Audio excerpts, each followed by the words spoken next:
चौथा है वक्त की राजनीति के नाम पर होने वाली वह सांप्रदायिक बनाम सेकुलर की राजनीति। सबसे पहले हमारे नेता सदन माननीय नड्डा जी ने बताया कि किस विस्तार के साथ इस वक्त कमेटी ने काम किया, किस शिद्दत के साथ हमारी सरकार ने काम किया।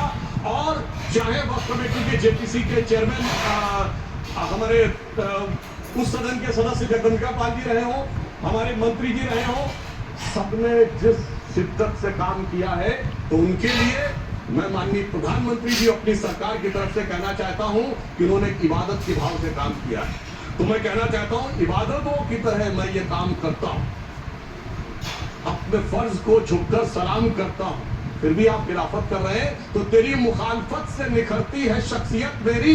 मैं सियासी दुश्मनों का भी बहुत एहतराम करता हूं। तो इस एहतराम के साथ मैं अब आगे का बयान शुरू करता हूं और मैं ये बताना चाहता हूं कि बड़ी सिंपल सी बात है जो अभी माननीय नड्डा जी ने भी कहा। दुनिया के तमाम मुस्लिम देश बता दिए, इस्लाम की धर्म स्थली सऊदी अरब, सबसे बड़ा मुस्लिम देश इंडोनेशिया, जहां खलीफत रही वहां टर्की, और यहाँ ISIS का इलाका, वहाँ इराक और सीरिया, वहाँ कहीं भी कुछ भी नहीं है ऐसा, फिर भी हमारे यहाँ क्यों है कैसा।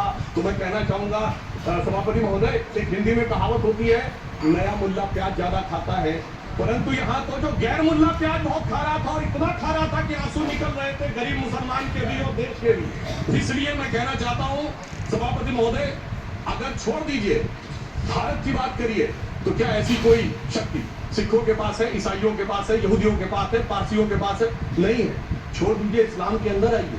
अगर इतना भाईचारा है तो ये सुन्नी वक्फ बोर्ड और शिया वक्फ बोर्ड अलग क्यों है मेरे भाई? जमीन पे एक दूसरे पे एतबार नहीं है, सिर्फ सियासत के लिए साथ में आने की बात है, ये भी जरा सोचने की बात है। और जो अकलियतों में भी अकलियत है, आगा खानी है, बाकी है, जो बोहरा है, उनकी तो कोई गिनती नहीं है। हमारी सरकार ने पहली बार मुस्लिम समाज के अंदर भी ईमानदारी से सबको समान प्रतिनिधित्व देते हुए एक नई सुबह के नए वक्त का आगाज किया है। इसके लिए मैं सरकार को बधाई देना चाहता हूं। और सिर्फ ऐसा ही नहीं है, मुस्लिम समाज के अनेक लोग इस प्रकार के नियमों से बहुत प्रभावित हुए और बहुत प्रताड़ित हुए, जिसके अनेक उदाहरण बहुत लोगों ने बताए होंगे। मोहम्मद एजुकेशन सोसाइटी कोल्हापुर का केस है, ईदगाह मैदान हुगली का केस है, जिसको सुप्रीम कोर्ट ने साफ साफ उसको हुगली धारवाड़ म्युनिसिपल कॉर्पोरेशन को वापस कर दिया। अनीसा यासा वर्सेस तमिलनाडु वक्फ बोर्ड का केस है, तेलंगाना स्टेट वर्सेस मोहम्मद मुजफ्फर का केस है, हिमाचल प्रदेश वक्फ बोर्ड वर्सेस ख्वाजा खलीलुल्लाह का केस है, और सभापति महोदय ताजमहल पर भी दावा कर दिया गया। अब तो मैं पूछना चाहता हूं, सुप्रीम कोर्ट ने अपने जजमेंट में कहा कि भाई शाहजहां के जमाने का लिखा फरमान लेके आइए, तब हम मानेंगे कि इस पे कोई दावा है या नहीं।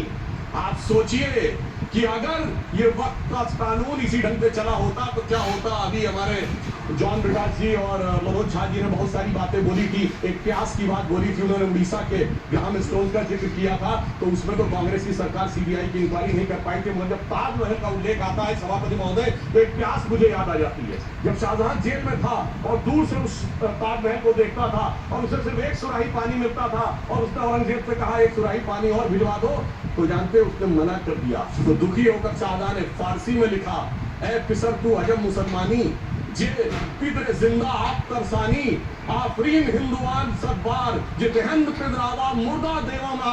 मतलब तू कैसा मुसलमान है जो जिंदा बाप को पानी के लिए तरसा रहा है? तुझसे तो आफरीन 100 बार उन हिंदुओं को है जो पितृ पक्ष में मरे हुए बाप को भी पानी देते हैं।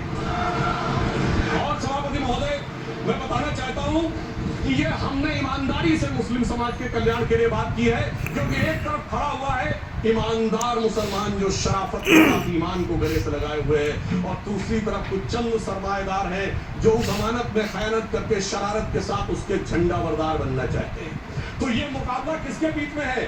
ये शराफत अली और शरारत खान के बीच में मुकाबला है। हमारी सरकार शराफत अली के साथ खड़ी है, हमारी गरीब मुस्लिम के साथ खड़ी है।